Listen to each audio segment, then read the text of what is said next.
And this is the deadliest side of things. It is when people begin to moralize that greed is good. Kasi po, nagiging functional yung greed eh. Nakakatulong to make a person amass more. So para sa kanya, hindi na nagiging mali.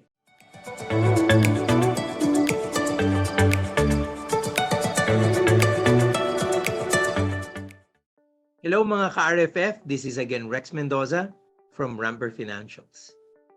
If you've been following us in this channel, you know that we're all about guiding people and hand-holding them towards the path to financial security, wellness, and if we have the chance to go for it, financial abundance. But we have set forth the idea that mindset is very important, that values will have to be part of the foundation to really become a success, because we all know it. We know that having much is not enough. It's how everything impacts our happiness and impacts our quality of life. Lagi po naming sinasabi, hindi sapat na tayo ay maging marangya at mayaman. Ang importante ay kung paano ito na pagyayaman ng ating mga buhay at kung paano tayo tunay na nagiging maligaya. And very relevant for that is a discussion of greed. Because the truth is, while greed probably pushes people to accumulate more, greed actually leads to the unhappiness attached for having many material things. It's a never-ending quest for something you cannot fulfill. So it's a very dangerous and slippery slope. Kaya po kailangan mapag-usapan natin ito at klaruhin. Alam nyo, ang isa-share ko sa inyo, itong research na ginawa ni Paul Piff. Gumawa po sila ng isang laro na kumuha sila ng mga estudyante na maglalaro nitong game na to. And I think you all know this game, it's called Monopoly. Pero ginawa po nilang kakaiba yung game na ito. Yung kakaibang game na ito ay rigged.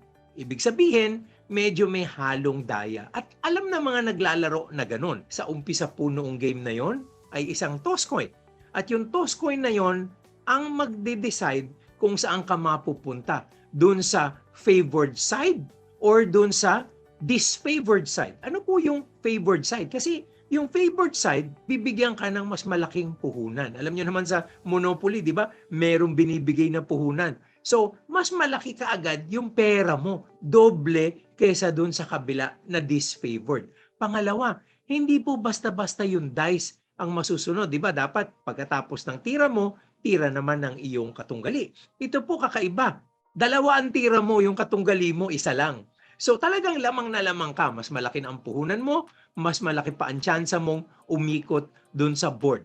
Doble kesa dun sa iyong kalaban. Alam nyo, nakakatuwa ang resulta ng kanilang research. Sa umpisa, parang okay lang. Parang regular pa ring laro na Monopoly. Pero nakikita nyo, habang nagdo-dominate na yung tinatawag na favored side, ang mga protagonist o ang mga manlalaro dun sa side na ito, may mga napansin sila. Unang-una, medyo tumatapang at yumayabang. O di ba? Nag-uumpisa na pong mag-trash talk. Pangalawa, hindi lang po yun. Talagang sila ay lalong nagpapaikot ng kanilang pera. Sila ay nagiging more dominating. At ito po ang glaring sa lahat. Pagkatapos ng laro, nung sila ay tinanong, what made you win? Or what made you dominate this game? Abay, wala pong nagsabing dahil dun sa toss coin sa umpisa. Karamihan ng kanilang analysis at self-sharing ay galing nila, estratehiya nila, at ang kanilang ginawa during the game ang nagpanalo at nagpayaman sa kanila. No one remembered that it's all about the toss coin. Kasi kung napunta ka dun sa kabila, kahit gaano kang kagaling at kahit gaano katindi ang iyong estratehiya, hihirapan ka kasi doble ang tira nung kabila. Nakakaikot siya. Mas marami siyang pera. Lamang na lamang siya. As we go on with our life and financial journey, let us not forget the fact that much of our blessings are given by someone up there. We cannot say that all of these are brought about by our innate abilities and by what we have done. Certainly, talent and the platform of opportunity is something that is God-given. Essentially, we take part by pushing effort. But without the circumstances, without all those blessings, we might not be able to move ahead. Doon naman sa inyo na hindi naniniwala sa divine intervention, hindi naniniwala sa power of our Almighty Creator, siguro naman maiisip nyo din, baka naman sinwerte din kayo. Kaya nandun kayo sa katatayuan na mas nakakaluwag sa iba. So, let us discuss this in essence. Because, alam nyo, the drive towards abundance is going to be weighed down by the power of greed. Mag-i-slow down po yan. At in fact, kung hindi man tayo mag-slow down, alam nyo magiging problema? Hindi rin tayo magiging happy. So kailangan pag-usapan natin, ano ba talaga itong greed na ito at paano natin siya maiiwasan? Aptly defined, greed is the intense and selfish desire for something, usually material wealth and power. Ito po very important, intense at selfish, makasarili, hindi para sa iba, para sa sarili lamang. It's a natural consequence of one's orientation towards possessions. Doon daw po naka-anchor yan. Doon sa kagustuhan nating magkaroon ng mga material na bagay, mga ari-arian. Sometimes, it's reflected in the way we own good homes, great cars, jewelry, all of these things. Wala naman pong masama doon. Alam nyo naman, sinasabi ko sa marami, luxury is not exactly bad because it can be somehow a way of enjoying something that you have worked for. And it also tells you the progress by which you're doing what you're doing. And it's also a tool to make your family very happy.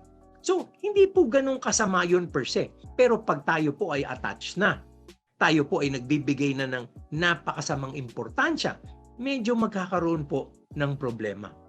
Greedy people will never have enough of everything. Lagi pong maghahabol, laging maghahanap, laging may gusto pang mas malaki o mas marami. It is a fact that greed can lead to several bad things. Number one is jealousy. Alam niyo po, madali tayong magkakaroon ng konting inggit sa mga tao sa kapaligiran natin. Bakit? Kasi laging iisipin ng isang greeding tao yung competitive nature niya eh. May ganyan ka, dapat ako may ganito din. Malaki ang bahay mo, magpapatayo ako ng mas malaki. Maganda ang kotse mo, teka lang, mas maganda yun sa akin. At hindi lang iisa, 5. Diba? Pag ganito po, lagi tayong may kaiinggitan eh. Lagi tayong magkakaroon ng comparison. At yun po ay walang katapusan dahil lagi naman tayong may makikita na tao na hihigit sa atin. Second, dishonesty. You can probably say you're not dishonest now. But the push towards getting more will get you there. Paunti-unti lang po yan. But I will tell you, if you do not end the lust for wealth and power, you will be dishonest. You will be cutting corners to get there faster and to get there easier. Next, shallow relationships. The basis for relationships that can be material will always end up to be shallow. And worse, baka mamaya ang tingin mo sa mga taong karelasyon mo, even sa mga family members mo, is just basically something that will make you get ahead. Your professional relationships, your friendships, gagamitin mo lang ang iba para you can go ahead, umasenso ka, at lalong yumaman pa. So magiging superficial po ang friendships kasi talagang medyo anchored lang siya sa mga bagay that gives you opportunities for accumulating more. Wala po yung tinatawag na attachments at tunay na emosyon that binds people together. Next is the lack of focus. Kasi nga, gusto mong lahat, kaya susubukan mong angkinin lahat. So even in business, you will always have this thirst for many things. Hindi ka magiging happy, maganda na negosyo mo, kailangan involved ka pa rin sa iba. At okay lang naman po yung maraming negosyo, wala namang masama doon. Pero ang matindi po doon, nakafocus ka lang doon sa magiging kita or profits ng mga business na yon. You're going to be taking yourself out of the service for others. And you're just gonna be hopping from one opportunity to the next, only infusing what you can so that you can take back much more and accumulate what you have. And lastly, dissatisfaction. Medyo kakambal po ito ng jealousy because as I've said, you will always be seeing somebody bigger and better than you because you can never be on top of everyone. So, nakakainis po yun kasi lagi kang may kakulangan. At pag meron kang kakulangan at dissatisfied ka, how can you ever be happy? Alam niyo po, maraming taong napakalaki na ang tinatawag na kayamanan who have more than what they'll need. But they're not happy.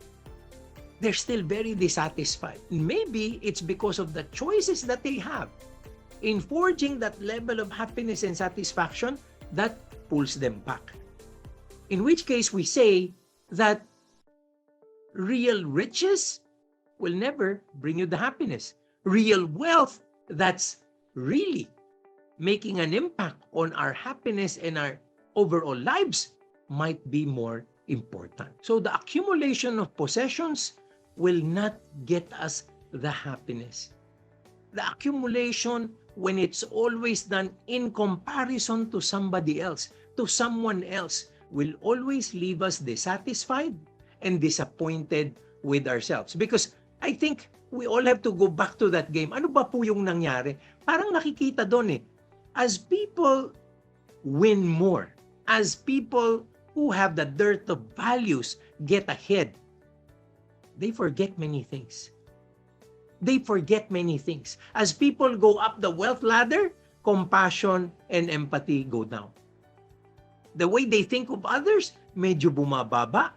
And the way they think of themselves, umaakyat. Entitlement and self-interest go up. Makikita nyo po yan. Yan yung ayaw pumila. Yan yung laging kailangan nauuna.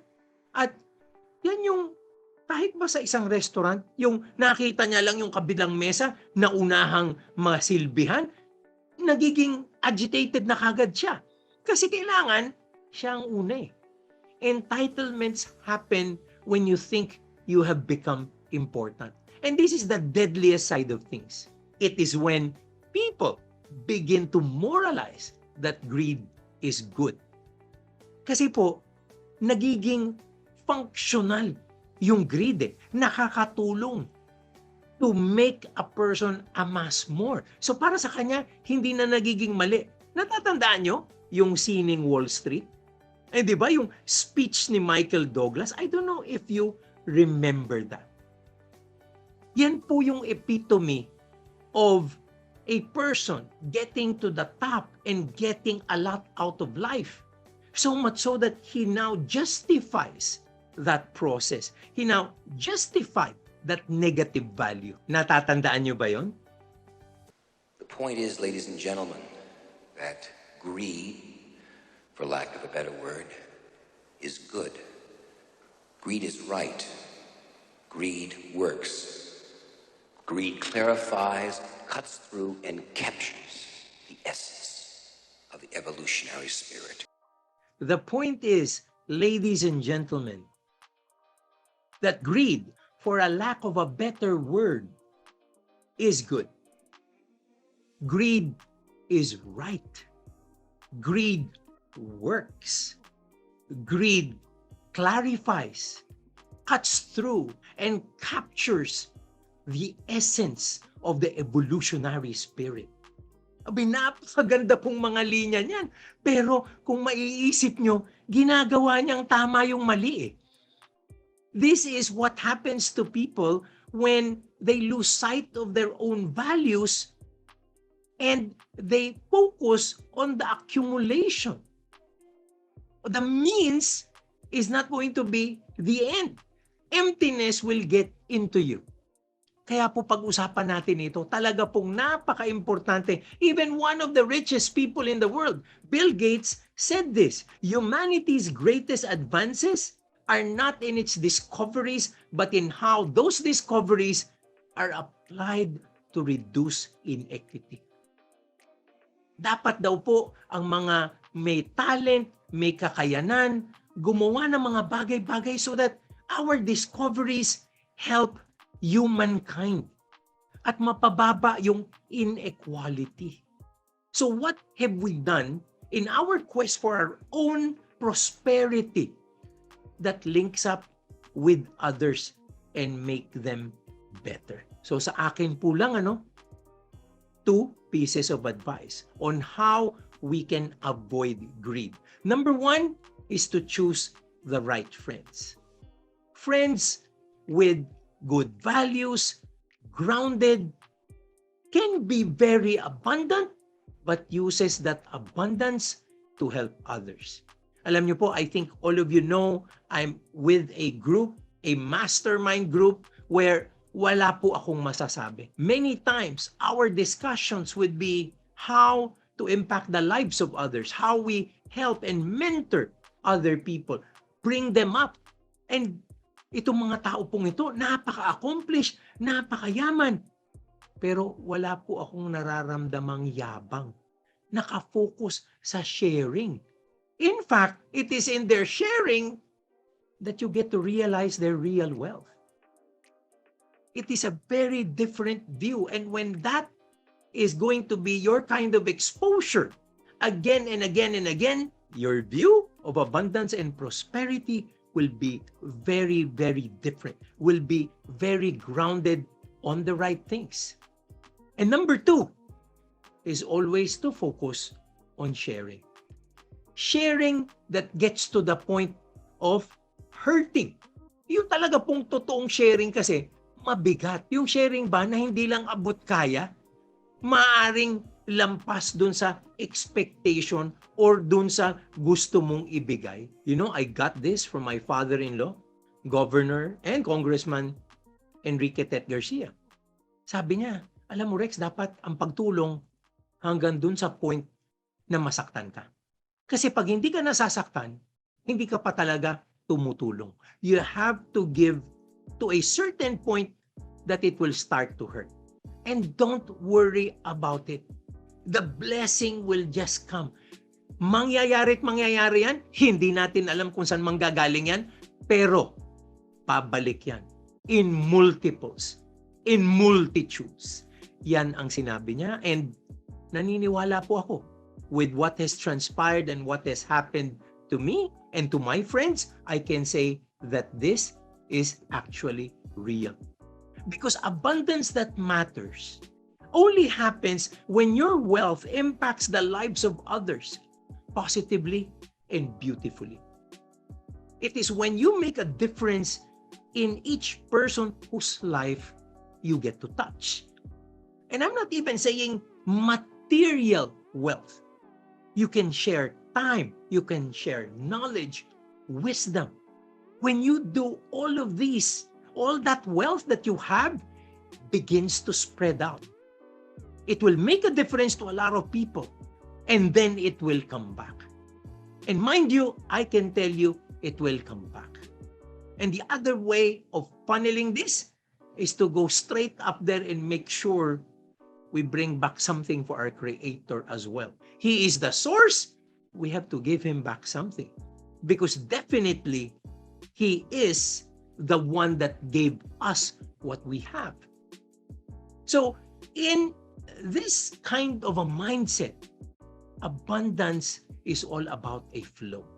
A flow that is never ending and a flow that benefits the giver more than the receiver. I hope, mga ka-RFF, nakatulong ang video ito sa inyo. I hope it will help keep you grounded and get you to a faster clip towards your own abundance and prosperity. May you have friendships and relationships that will make you happy, and the abundance that will make a difference to others. Blessings always. Thank you.